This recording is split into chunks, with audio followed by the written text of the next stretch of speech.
indeed keep turning. I'm Babz Rawls-Ivy. This is LoveBabz, LoveTalk. This is the second hour, and we're talking.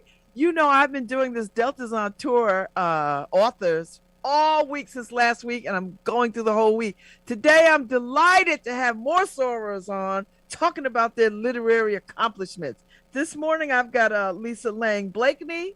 Did I say that right, sister?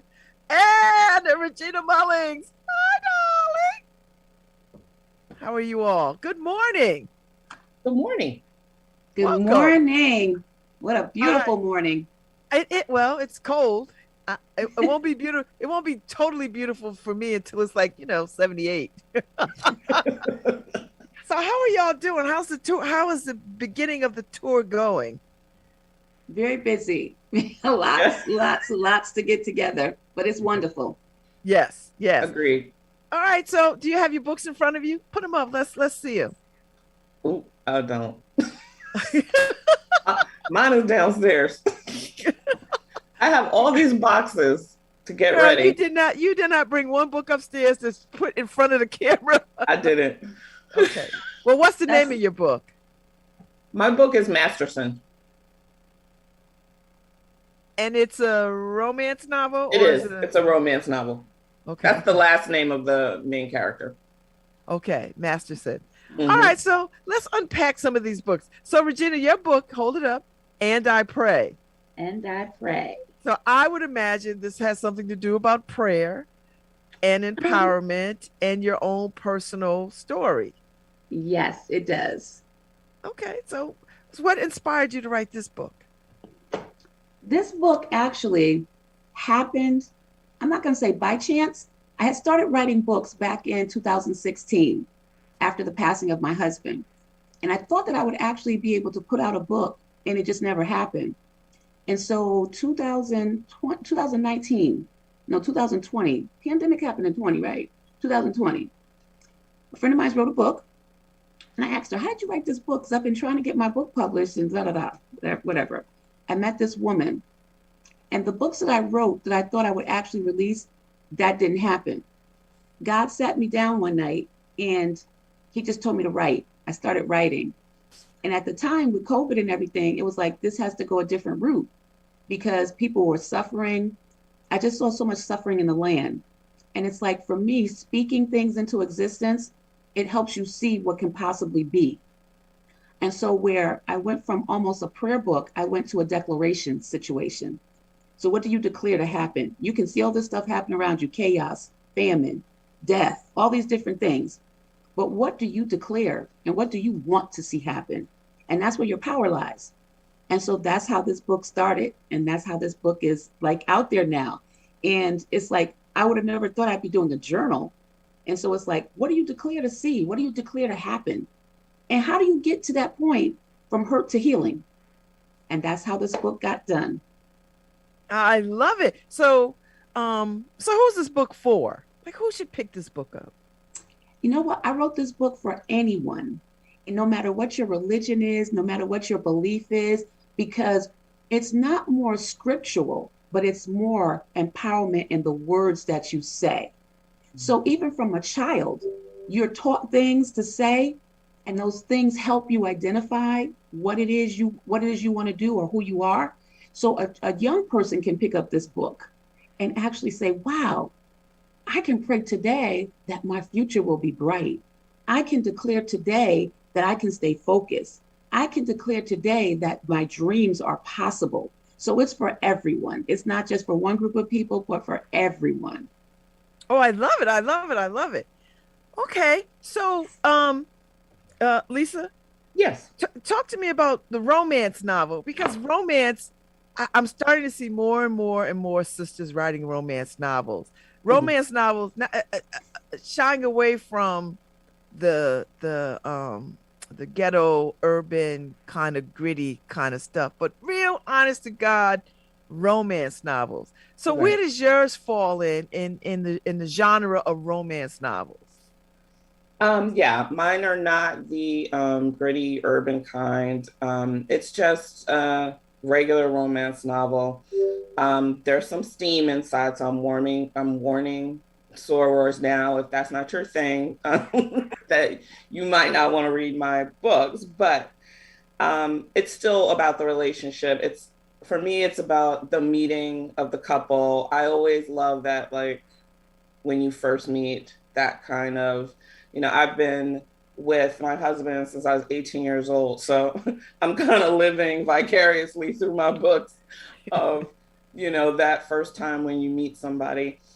And this kind of all started for me because my mother became ill. I moved back to the area where I was raised to take care of her. And it was sudden, her illness, and it was dementia related. So she didn't really see me kind of do the one thing that I always said I was going to do was, be a writer. I always made a living at writing, but in business and things like that, and never really wrote a novel because I was always afraid to write, finish it, and so many other reasons. And but there was something about her illness that kind of flipped a switch in me, and I was like, life is just not promised, and I need to get this done. And it worked out. It just ended up being that now that's what I do full time. So So I hear when you write romance novels or when you write any sort of book of fiction that you allow the story to tell itself. Like the characters tell you how they want to move and be in the story. Is that true? Talk a little bit about your process. Yes, I'm what you would call a pantser and not a plotter. So for me, I have to think about the story and the plot and think about the characters for a couple weeks.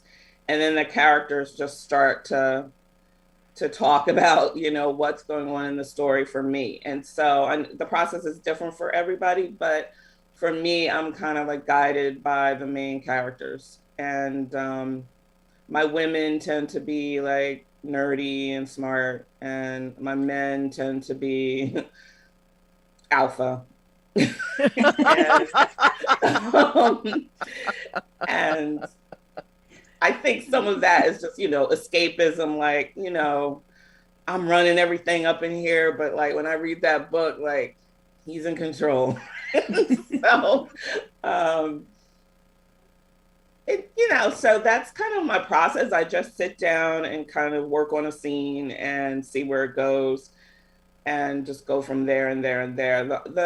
I might have to plot what some of the twists are going to be and, what the ending is going to be. But for the most part, I just let kind of the characters dictate, where the story's going.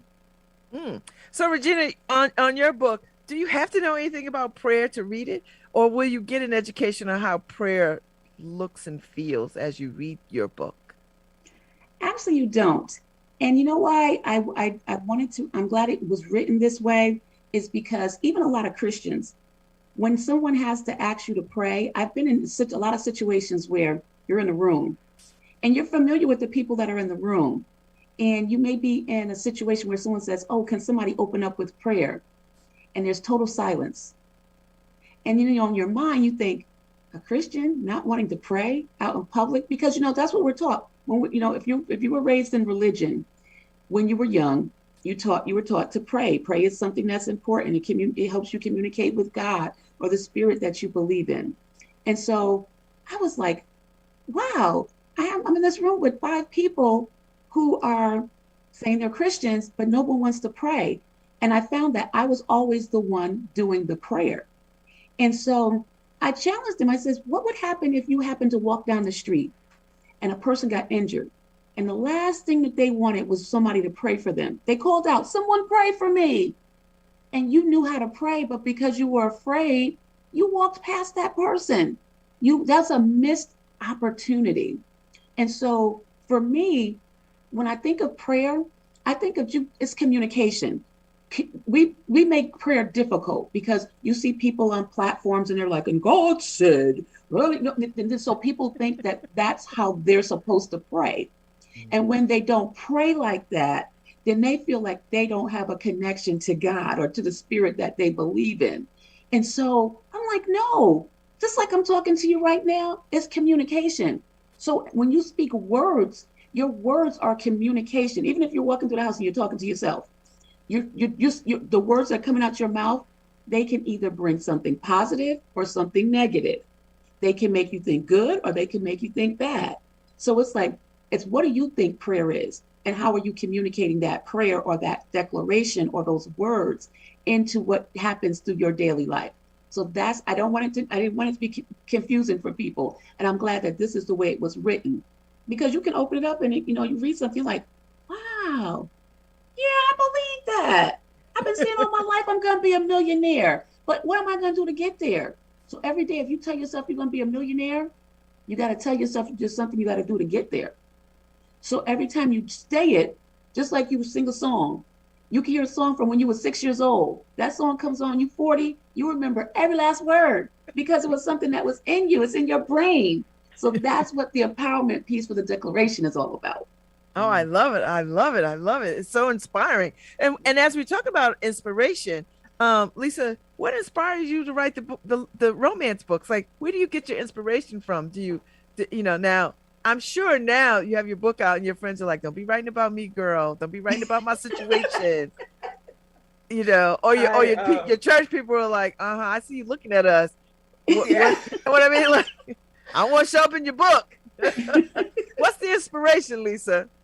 I think the inspiration is, well, I've always read romance novels. I had a godmother who would like pack up all her old Harlequins and bring them over when she would visit. And I always read romance. I always loved romance. I just love that feeling of seeing two people get together. But I think what inspires me now is that I'm enjoying what I'm doing. And a lot of time my work was just work.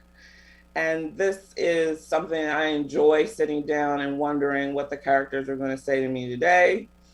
And I enjoy everything about what I'm doing now. I enjoy meeting other authors. I enjoy the marketing. I just enjoy it all. So for me, the inspiration is just that I'm showing my daughters that, you can be successful and do something that you really love. And I'm just hoping that I'm showing them a good example. So is there a line that you won't cross in terms of the kinds of story you'll tell in a romantic setting? Like, oh yes, there's romance, there's erotica romance, there's erotica urban, there's all these different kinds of things. What lane are you determined to stay in, or what lane are you comfortable to stay in? I'm comfortable with two consenting adults who are falling in love and they enter into a physical relationship. But it's there's nobody else in the relationship. There's no third party. There is nobody's getting hurt. It's just, it's steamy, but it's safe and it's consensual. I think that's pretty much all I can get. And typically it's one major scene. Erotica is going to have a lot of scenes and be focused around that. And romance is really about a couple getting together, and there may be steam or it may be sweet. I just happen to write steam. So there's going to be a steamy scene and sometimes a steamy epilogue. So it's not really the focus of the book, but I do like to have one scene. Okay, so who are you reading these days? Like, who does the romance noveler read? Novelist. Well, read? I like to read the legends. So, I'll read Brenda Jackson and I'll read, I also like to read some of the new indie people. I read Theodora Taylor, and I read Nana Malone, and then there's some other books that I don't even really remember who the authors are. They're just like so brand new. I just want to read who's new and what's coming up. but those are kind of my go-tos, those women. I do like Whitney G. These are all Black romance authors who, that romance is it. Like, it's not, it doesn't have it's not an urban romance. It's where there's all this other layers of, there's no cheating in our books. Or There's drug no, dealing boyfriends no or drug dealers. There's underworld no, crime. And I'm not right. knocking any of that. No. Absolutely I'm not because suggesting that you clearly should there's an read it. audience for it, right? Yes. There's an audience for it. People love those books. It's just not what I write, and it's not what I read. And so, I had to carve it. And I'm gonna tell you, it's difficult for us to kind of carve out a space for ourselves, because urban romance really kind of takes up the charts in African American romance. But you figure it out. Do you go to conferences? Are you in romance groups and I mean, how do y'all connect? What's the vibe when y'all get together? And do you connect with the white romance writers and the Latino romance writer and the whoever else is writing romance? Yeah, it seems in romance, there, especially because there was all this drama with the Romance Association of America. There was all this racial drama with them. So for the last few years, I mean, authors have really been collectively getting together, having their own kind of conferences and things. And these are, white women, Black women, Latino women. And that's how I've met a lot of the people that I named. I've met them at these conferences, or there's no way that I would have met them. Or sometimes you don't even know what the author looks like, really, because, nobody knew what I looked like because, I was the head of a PTO and I was the head of, and I'm still the head of a foundation here in my town. And I just did not want the two to mix. And which is why I use a pen name. And then also, some of it too is when I started, I just wasn't sure if this was all going to work out, right? So I just used a pen name. But now a lot of people do know that it's me. But again, a lot of authors do not use their pictures in romance for whatever reasons, and so it's good to go to these conferences and meet people. And it's very exciting when you meet somebody that looks like you. I just finished, I'm just finishing up Selena Montgomery, aka Stacey Abrams, book, romance book, one of the Deceptions. I took it on vacation. It's smartly written.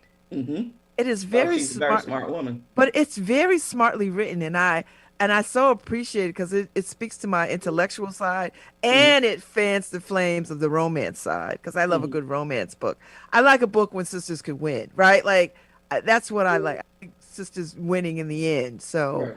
but her stories are, and I've never read her romance book, so I've got a bunch of them, and I'm gonna knock them out because she writes very smartly, so I'm enjoying that. So, yes, and Selena Montgomery is her pen name. So, and now everybody knows now, but Yeah. she's got a new Selena Montgomery book coming out, where she says Selena Montgomery, also known as Stacey Abrams. So Yeah, that was I a thought big that was deal cute. in the romance community for all women. We were all just like, yay! Yes. We were so proud that one of ours is who she is. Yes, yes. So Regina, your book, which is, I guess, more empowerment, I would say, definitely an empowerment book with a higher power component connected to it. Do men and women alike like this book, want this book, can read this book? Yes. And that's the great thing because a lot of times, even in our jobs, our homes, our lives, we, depending on the time frame that you grew up, you were taught values of what a woman should be, what a woman shouldn't be, what a woman could do, what a woman couldn't do. And so we all have that submissive side, but then we also have that focused empowerment side. And it's like, how do you want to see yourself? And that's what I am. I'm one of those people that when I talk to people, I try to encourage people all the time and try to get them to see who you really are. Don't try to be something that someone else wants you to be. Don't even truly too much worry about what those people want you to be.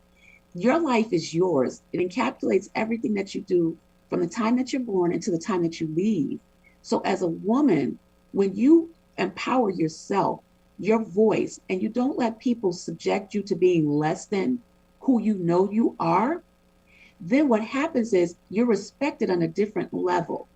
And especially as a Black woman, because a lot of times when we are passionate, when we're forceful about the when we enforce the things that we really want to see happen in our lives, we're given a lot of stereotype titles of being aggressive, of being needy, of being too overbearing, that's not how a woman is supposed to be seen.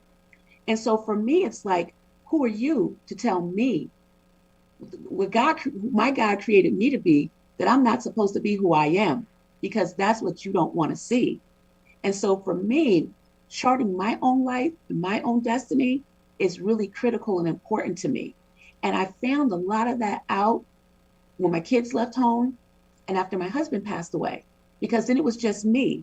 So everybody else that I had focused all this attention on, making sure everybody else was in a place of readiness, a place of steadiness, I poured all of that out to them. But then I had to ask myself, so I'm here, I'm sitting in this quiet house, what am I doing for me? And so I had to kind of like reinvent Regina.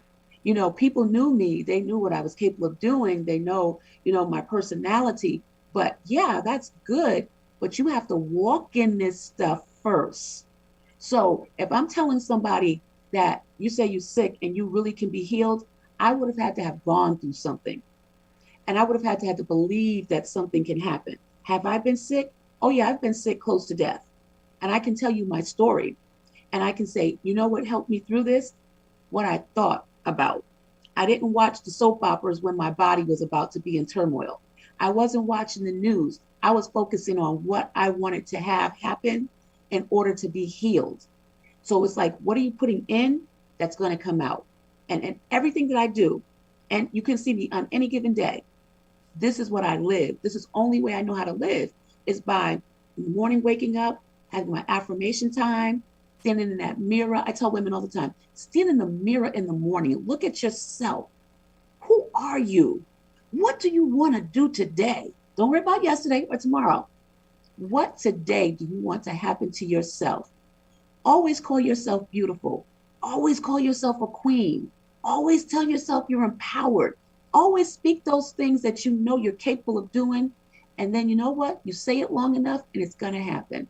And so for me, women are number one. Women are number one. And it's like, because we hold everything down. We hold everybody and everything down, everything around us. There's a crisis. Who runs to the crisis? Women, and especially Black women. We are the superheroes of the world.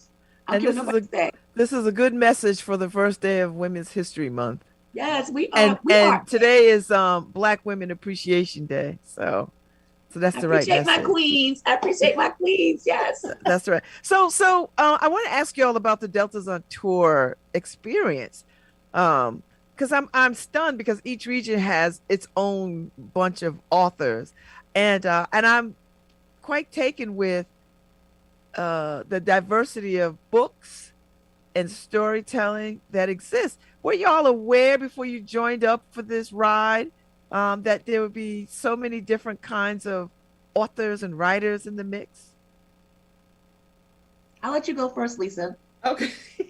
I was aware only because I've been sitting in the wings watching the tour for for a minute. Like, I mean, I'm here because I had Sorors that are like, what are you waiting for? And I was nervous about, being a part of the tour and kind of just putting myself out there. But Yes, I've been watching in the wings of other tours and saying, wow, we are awesome. There's just a lot of us writing so many different things.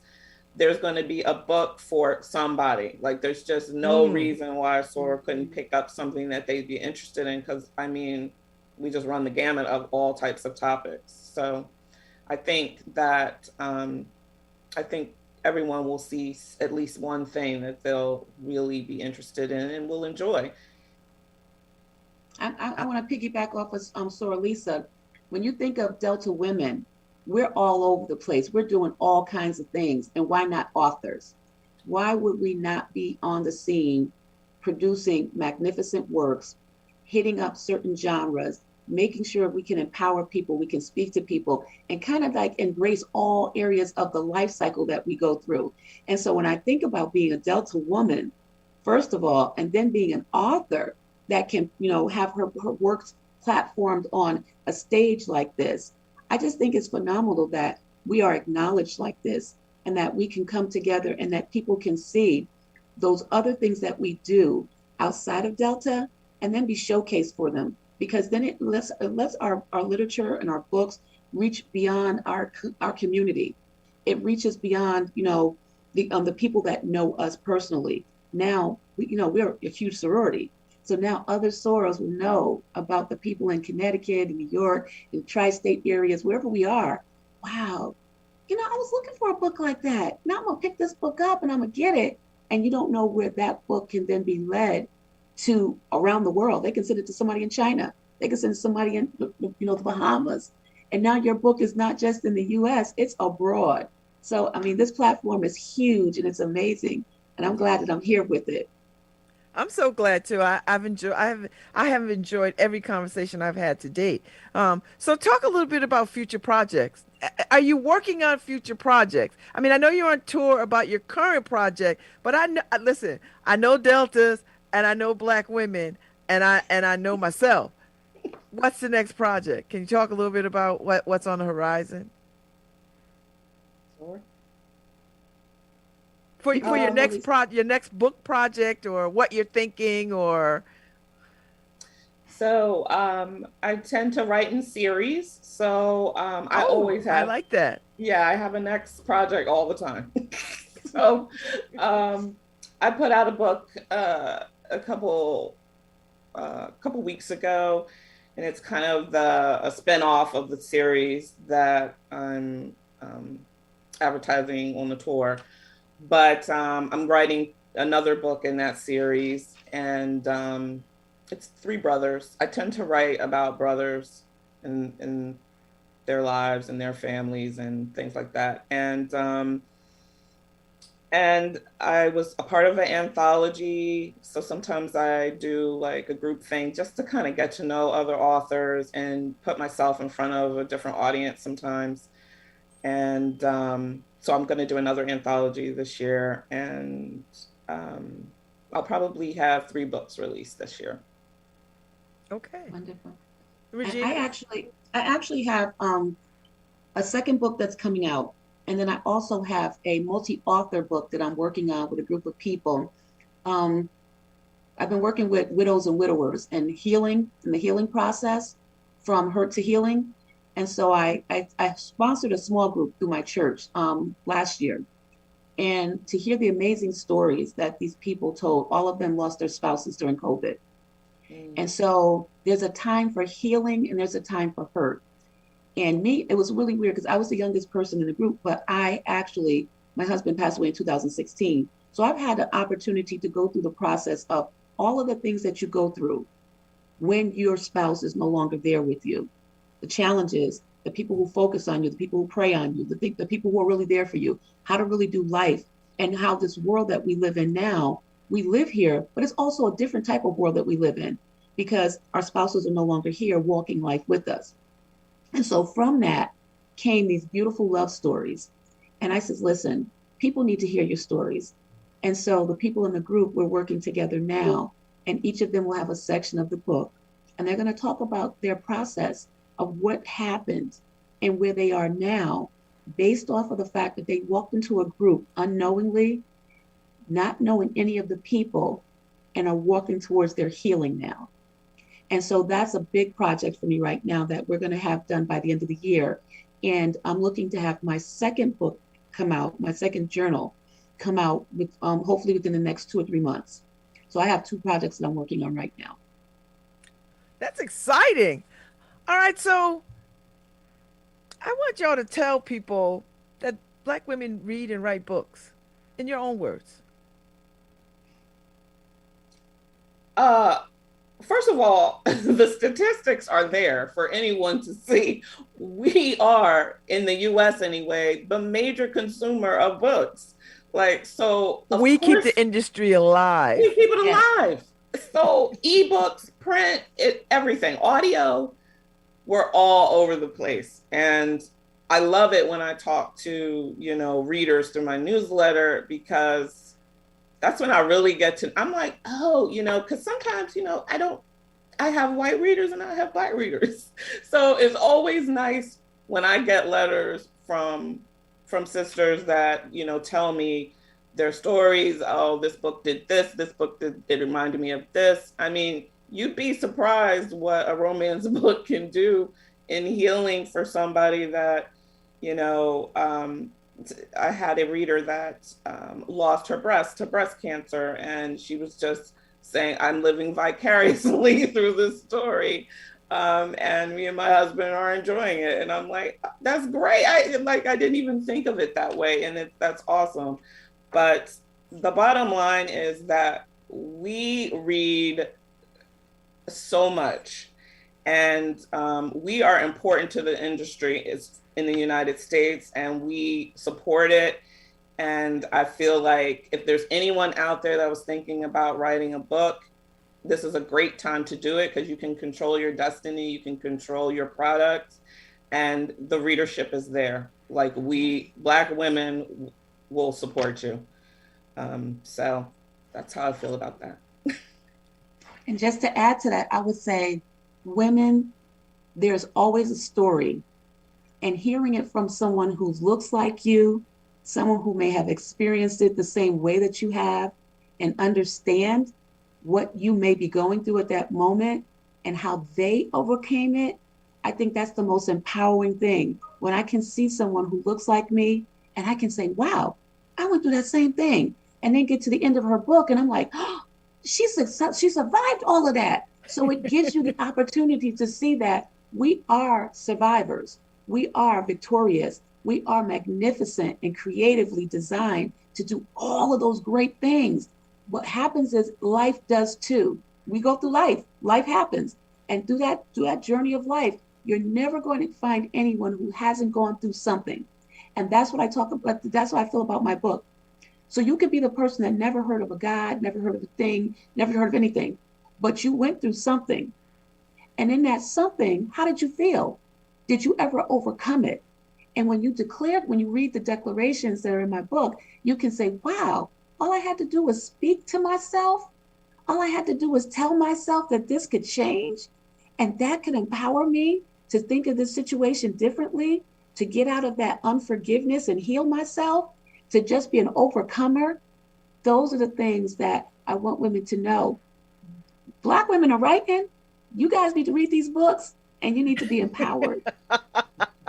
Oh my God, I so love this conversation this morning. Thank y'all so much.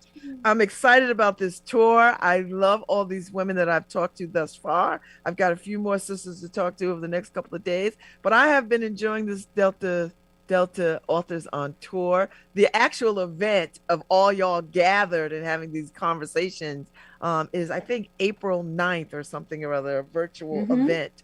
And so I post it up every day as part of this conversation, of the conversations I'm having. So I'm so honored that you two could join me this morning. I'm going to go look for your book, Miss Lisa.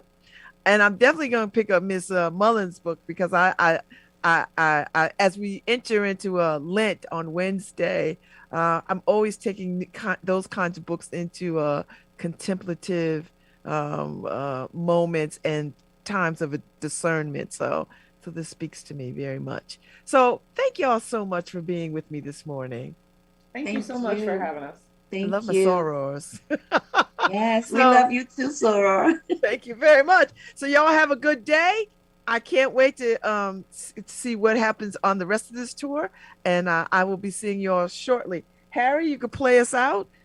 My day is over, but I'll be back tomorrow morning with another set of Sorors, author Sorors, talking about their literary works. I'll see y'all. Thank you for having me. My pleasure.